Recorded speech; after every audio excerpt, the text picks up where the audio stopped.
Hi guys, how are you doing today? So this video is going to be a Morphe haul, which I'm super excited about because obviously I got the Jaclyn Hill palette, which I've been waiting so long for, and I was super excited because it is really beautiful. But I just want to start off this video by saying that their shipping sucks. It took 2.5 weeks and I literally saw people getting their palette like within days of the launch, and I was like waiting and waiting and waiting. So for me it took forever, which was really annoying.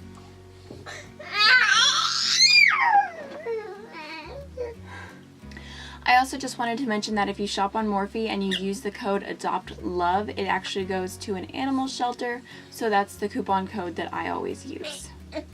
So the item that sticks out in the box is obviously the Jaclyn Hill palette, but I'm just gonna put this back here and leave it for last. That way I can swatch without getting like super messy. So the first thing that I got is the Morphe Highlight and Contour Sponge, and I grabbed this because I've heard a lot of really good reviews on it, and I just figured I would try it because I love a good drugstore sponge.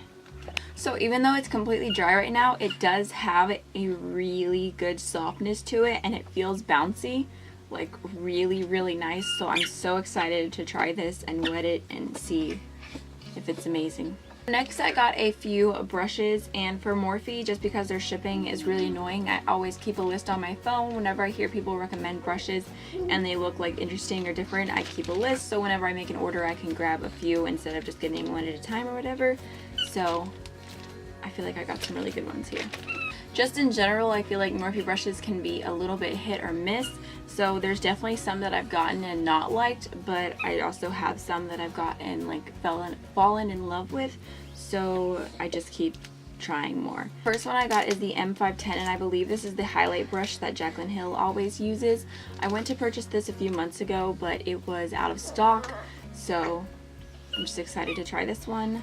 Next I grabbed the R37. This is from their new Rose Gold collection, and I just grabbed it to try it, but honestly it looks just like their regular brushes. It just has a little bit of rose gold. The handle and the writing is in rose gold. The actual bristles feel the exact same as their original line of brushes. Next I grabbed the M507, and this was recommended, I believe, from I Love Sarah E. She used this in her like tutorial showing her new palettes with ColourPop. This is a super tiny detailed brush, and I have little eyes, so I feel like this is going to be really nice, and it just looks, I feel like this would be great for a cut crease and just blending out the line. And then last but not least, I grabbed a bunch from the Gunmetal collection just because I have the G2, which looks like this, and this is one of my favorite brushes, and I love the quality and I love the like the actual bristles and stuff. This is like the best for concealer and foundation, so I just figured I would try a few more from that line. This first one is the G17. It's just a really nice big fluffy blending brush. Next is the G24. It's just a little bit smaller, but it's still a pretty big fluffy blending brush. Next is the G13, which I feel like I've heard a good amount of people talk about this one. It's just the number sounds familiar, and it's just like a blending brush in the shape of a Sigma E25 or a MAC 217. This one is the G18, which is a very detailed crease brush, which again looks really nice, and all the bristles on these brushes are super soft. And then last but not least is the G27, which again is a precise crease brush. This one is still soft, but it's just a little more dense. I wonder if they have a problem with their pigments breaking, because this is some intense bubble wrap packaging. So I just grabbed one of their pressed pigments, and this is the shade Champagne Nights, and the only reason why I grabbed this is because Nikki Tutorials talked about it and said she used it as a highlighter, which she like never steers me wrong when it comes to highlighters, just because we have a very similar skin tone. So here's what this looks like. It does look really pretty. It's pretty powdery actually. I don't know if you guys can see that. I'll zoom in a second, but it's very powdery. But when you blend it into the skin, it does look really pretty. Do you see how much kick up and how much powder there was just from rubbing my finger in it really softly?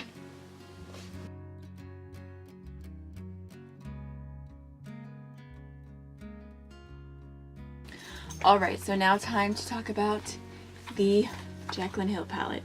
super excited. So it does come wrapped really nice. It has a good amount of bubble wrap inside of the box.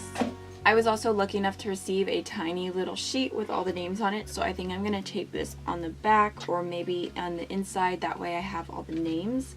I really don't understand why she didn't put names in the palette, since every YouTuber ever always complains about that when you don't have the names in the palette, but here's what it looks like. Super pretty packaging. I don't mind that it's white. Here's what the inside of the palette looks like. I'm sure you guys have seen this a million times already now, but it is really beautiful, and I feel like my camera is picking it up very true to color. It just has a lot of warm tones which really speak to me, and a few fun pops of color. So let's just go ahead and swatch a few of these. I think I'm gonna swatch this shade right here, which I believe is called Pukey. Oh, that's really nice. Very pigmented. And then this orange shade right here.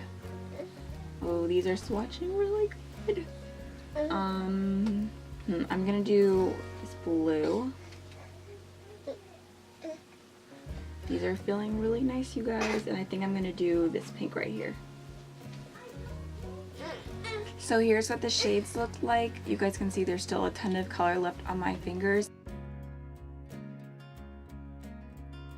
You can't tell everything from swatches, but they do feel a lot better than the other Morphe shadows that I have. Actually, they feel better than the Morphe 35I, but I have the like bronzed amber and copper spice or whatever palettes, and those are both really, really nice. I actually like those a lot, but this definitely feels better than the original formula. I'm not gonna swatch any more for now. I'm just gonna do a few tutorials, hopefully very, very soon, because these colors really do speak to me.